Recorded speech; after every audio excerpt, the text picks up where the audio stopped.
ये मेरा प्रेम पत्र पढ़कर। चलिए दोस्तों, मैं आपको लेकर चलता हूँ हिंदी सिनेमा के उस दौर में जब बेहतरीन गाने बना करते थे। उससे कहते हैं गोल्डन पीरियड। वो दौर गुजर चुका है। मोहम्मद रफ़ी साहब, किशोर कुमार, लता मंगेशकर, मन्ना डे, हेमंत कुमार, इन जैसे कलाकार जिन्होंने ऐसे गाने गाए हैं जिन्हें आप और मैं कभी भूल नहीं सकते। आज मैं आपके सामने मोहम्मद रफ़ी साहब का एक ऐसा ही गाना लेकर आया हूँ जिसकी शुरुआत होती है एक बेहतरीन शायरी के साथ।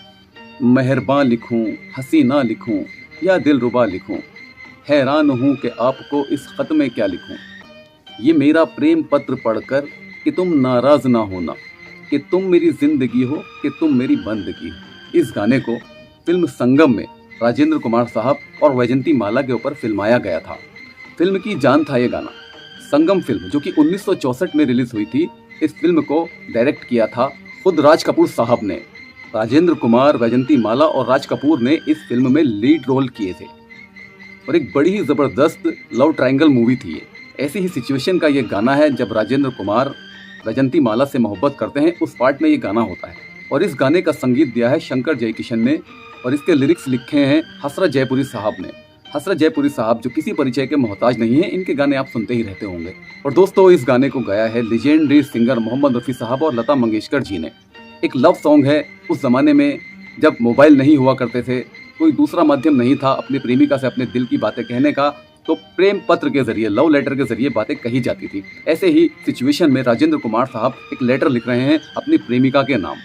प्रेमिका पीछे से आ जाती हैं तो राजेंद्र कुमार साहब उस लव लेटर को गाने में तब्दील कर देते हैं और अपनी प्रेमिका की भर भर कर तारीफें करते हैं गाने में।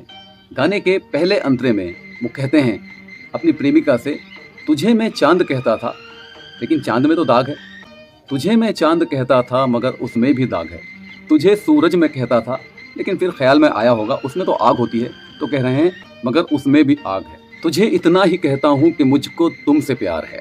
इन अल्फाजों के साथ पहला अंतरा खत्म होता है। और दोस्तों, जो भी प्रेमिका इन अल्फाजों को अपने प्रेमी के मुंह से सुनेगी तो सोचिए उसके दिल पर क्या गुजरेगी, कितना खुश हो जाएगी, उसके पैर ज़मीन पर पड़ेंगे ही नहीं। यही तो खासियत होती थी हसरत जयपुरी साहब के लिरिक्स में कि वो गाने को उस पोजीशन पर ले जाते थे जिस पोजीशन पर जाकर गाना एक गाना ना होकर एक समय, एक टाइम बन जाता था जिसे कोई नहीं भूल सकता।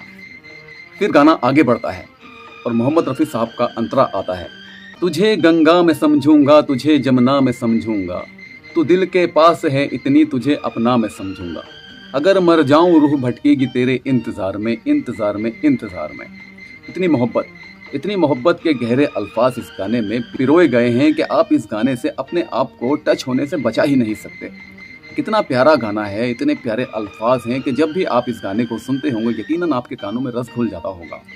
गाना मैं आपके लिए लेकर आया हूँ। इस गाने के बारे में मैंने आपसे बात की है, मोहम्मद रफ़ी साहब की गायकी आपको दिखाई है, लता मंगेशकर जी ने इसमें थोड़ा सा काम किया है, आपने सुना होगा लास्ट में बिल्कुल। तो ये गाना आपको कैसा लगता है कमेंट बॉक्स में ज़रूर बताना, मुझे तो बहुत अच्छा लगता है, ना मालूम आपको कैसा लगता होगा।